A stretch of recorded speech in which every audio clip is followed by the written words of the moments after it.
we're still in the meeting, Councillor. Yeah.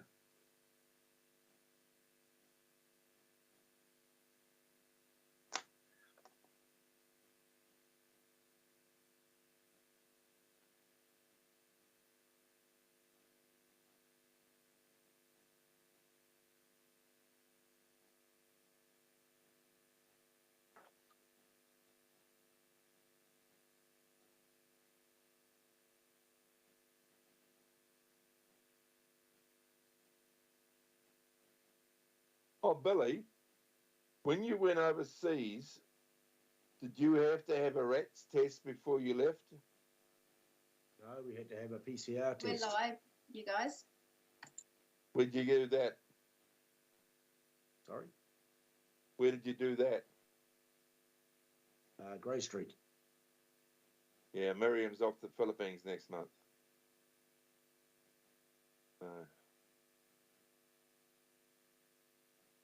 So what was that the day before you left, was it, or what? We live, Alicia? Yes, we are live. Yeah.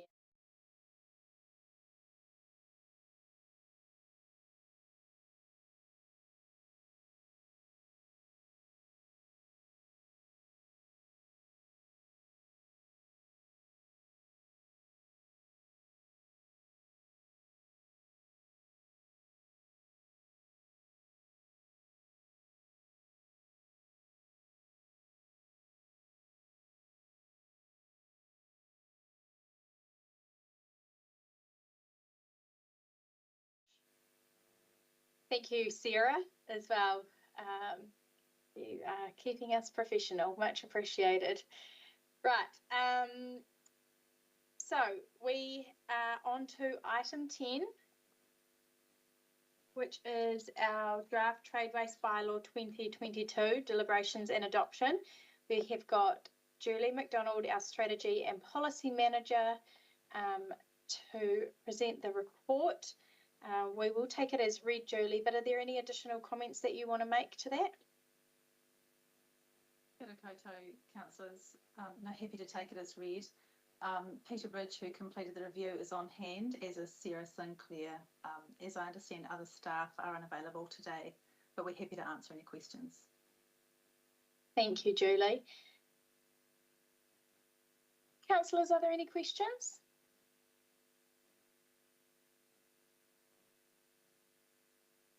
Councillor Barrett.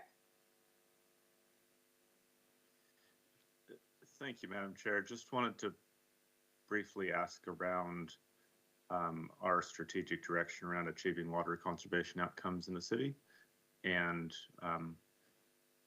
what some of the tools are that are in that sort of regulatory spectrum that we might be using, and where this particular bylaw does or doesn't fit within that.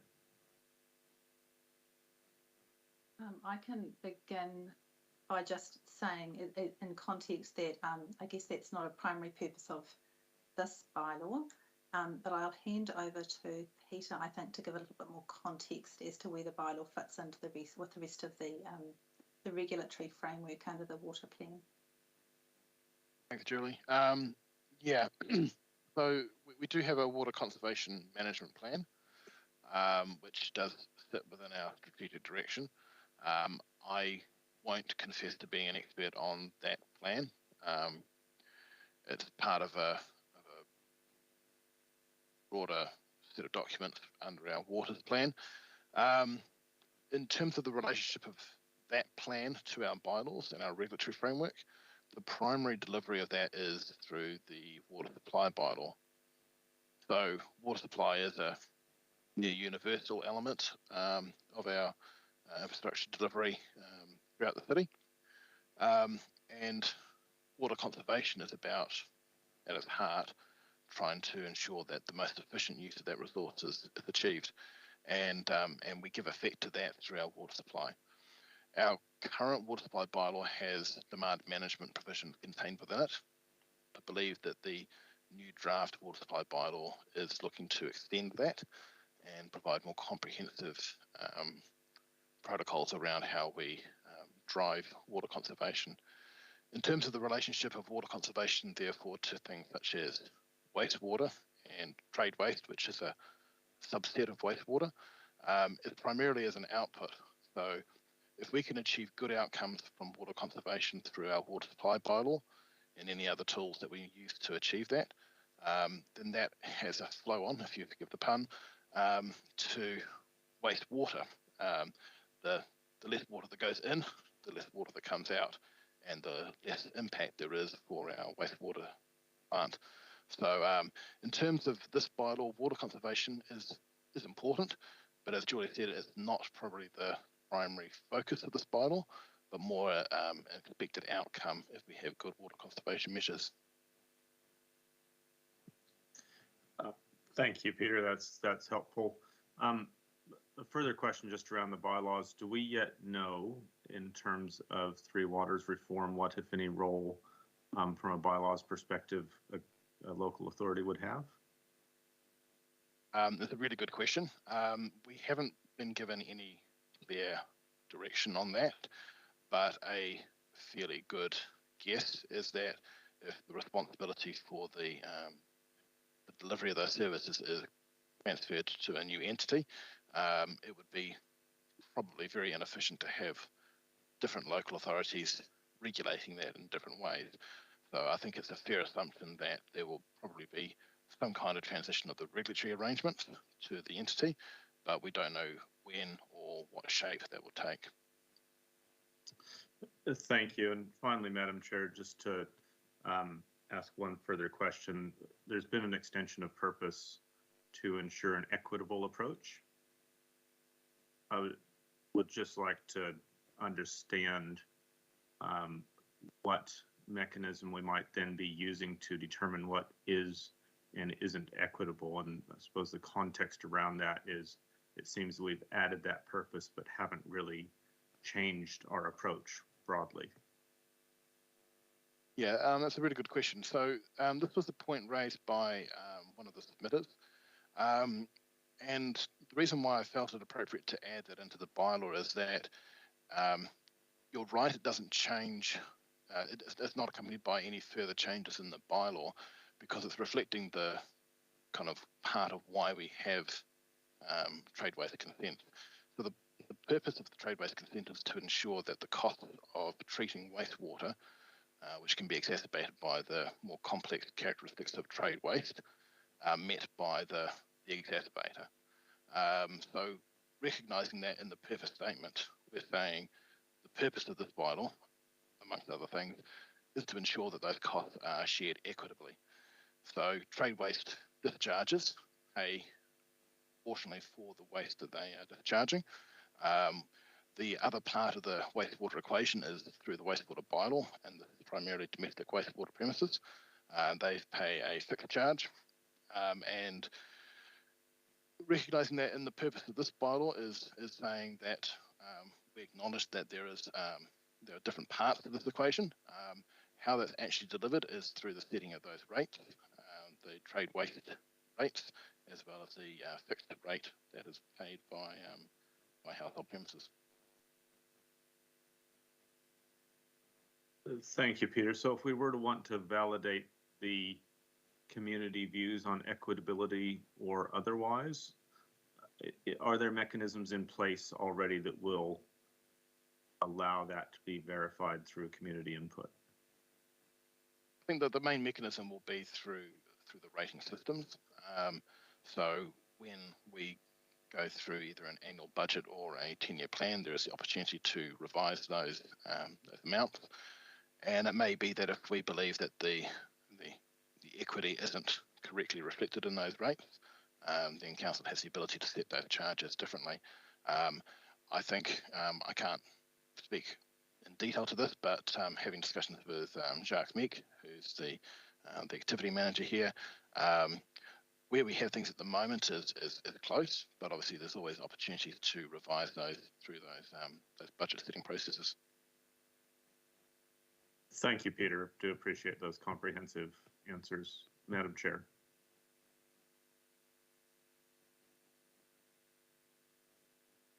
Sarah, I just saw you just jump in.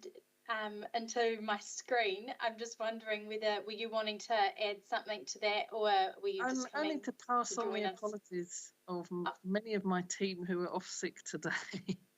No problem. That has been acknowledged at the beginning. So Thank you. yeah, not a problem. Thank you. Okay. No further questions by the looks of things. So thank you, Julie and Peter, particularly. Your puns are always welcome, and Sarah for representing the team today. I am happy to move the recommendations. I will read them out now so we can get that over with. So the committee recommends that the council confirms the Palmerston North Stormwater Bylaw 2022 is the most appropriate means of addressing the perceived problems of protecting the public stormwater network and regulating inflows into the public stormwater network, and B, the form of the bylaw is the most appropriate form of bylaw, and C, the bylaw does not give rise to any implications under the New Zealand Bill of Rights Act 1990, and 2, that the council adopts the Palmerston North Stormwater Bylaw 2022 and the Palmerston North Stormwater Bylaw Administration Manual 2022 as attached to the report dated 13 April 2022, titled Draft Palmerston North Stormwater Bylaw Deliberations and Adoption. Madam We Chair, get some good recommendations through this committee, don't we? wrong Sorry, recommendation. I'll just change the recommendation quickly. Sorry, I've put in the wrong. I've just realised I've read out the wrong one, haven't I? I'll just quickly change it. After all of that.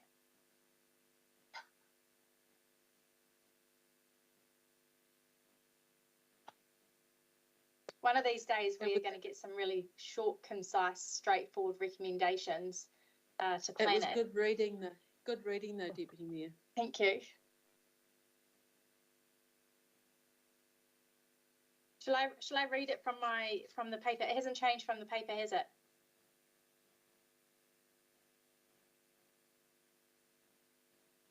It's up now, Madam Chair, and I'm prepared to second that. Thank you. Yeah. There's no change from the paper. All right, I'm going to read this quickly.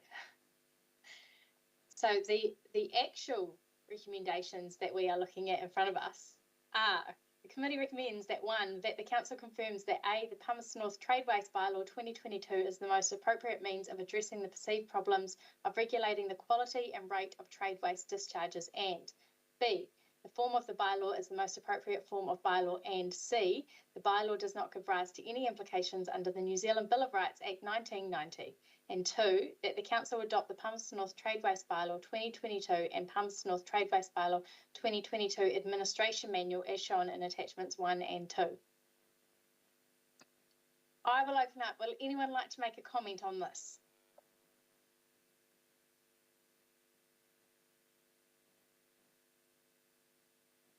Okay, right, we will vote by a show of hands. All those in favour?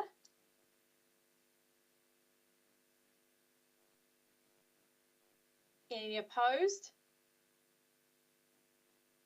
Any abstentions? Yeah, I'll abstain, thank you. Thank you, Councillor Hawhara. That has carried. So as mentioned in the first half of the meeting, we have deferred item 11 that will go straight through to council with a couple of changes which had come through from our legal advisor today, just around tidying up some wording. So the I guess the contents of the report will be very much the same. It'll just be the recommendations that are tidied up. So moving on to item 12, our committee work schedule for April. And I will invite Mr. Murphy to speak to that. Thank you, Madam Chair. The only comment I'd make is in relation to item 13, which was the infrastructure work programs for a Kotiri. So you'll recall that that report or that recommendation came from last month's committee, and at that committee we said the plan change would be coming to this month's committee. That work is progressing. It's a significant piece of work. There has been some hold up with the technical advisors due to COVID, but the other thing is we've become aware of a very significant development proposal in a Kotiri that has required a slight rethink on some components of the structure plan, and we need to make sure that we're incorporating that within in the plan change before it comes back. So just to say that that work is occurring on the Ōtautari plan change, it is a high priority, but it hasn't made this committee as we indicated last month. Thank you, David. And obviously, we've also got the item that was raised through Arts, Culture and Heritage to add in around the old post office building. So that will be added to the work schedule for future reporting, and no doubt some dates and things will be popped in alongside that. Yes, and I recall that resolution talked about a report or a workshop. We'll just have to have a think about whether or not, given the commercial sensitivities, whether it's best as a workshop, a part 1 report or a part 2 report potentially. So, or a combination of those. Great. Look forward to that. We have got a couple of questions. Councillor Naylor. Thank you, Madam Chair. Just regarding the Civic and Cultural Precinct Master Plan Update Report, I see that there is a report scheduled for June, but David Warburton also mentioned in his presentation today the workshop that's scheduled for the 11th of May, and I see that that is scheduled in the afternoon, the same day of our next Planning and Strategy Committee meeting. I'm just wondering if we could perhaps hear from officers about whether that could be potentially appropriate to be presented as a part of the Planning and Strategy meeting, so that people who are from our community who might be interested in that can also hear that report back, or from the consultants. I mean, I understand there's people coming from Sydney, Melbourne, Auckland, etc. And I guess the value of that to us, there may be some value to stakeholders and potentially the community in being able to hear that as well. But just wondered if officers had a view on that. We do have a view on that. So the workshop is scheduled for the 11th of May, and that will proceed, and there will be an update provided. I think similar sort of material, including the feedback provided or direction provided by council at the workshop, would then inform the nature of the update in June. So from my perspective, the timing of May and June is actually quite useful. May being the workshop and June being the committee report. So specifically the question was whether we could open up, whether it would be appropriate to open up the workshop to the public, as in transfer that to be as a part of our committee meeting. My advice is the material that's presented in the workshop in May will be inform or effectively be the same material that then comes to the committee in June, but it will also be able to accommodate any feedback or comment from the council, which is provided in May at the 11th May workshop. Okay, and just to clarify, is that workshop only for elected members, or are there stakeholders to be invited to that workshop also? It's for elected members. Okay, thank you.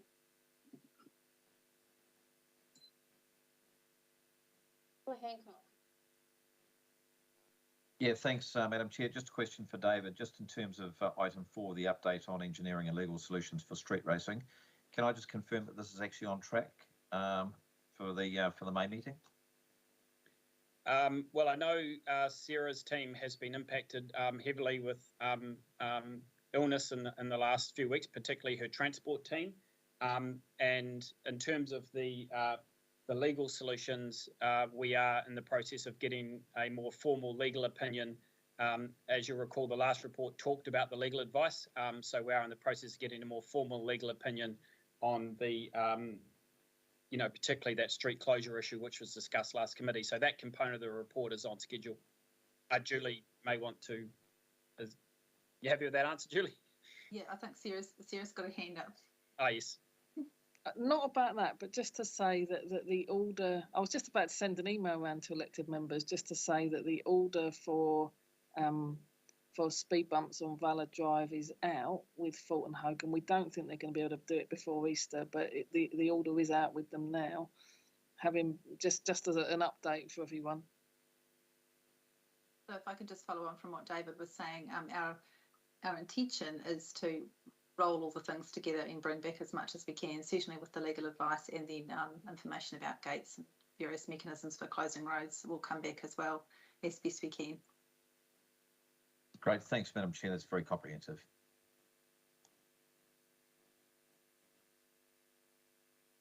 Thanks, everyone. It doesn't look like we have any further questions on the work schedule. So I will move that we receive the work schedule dated April 2022. What have I got on screen? Councillor Harpiter, thank you.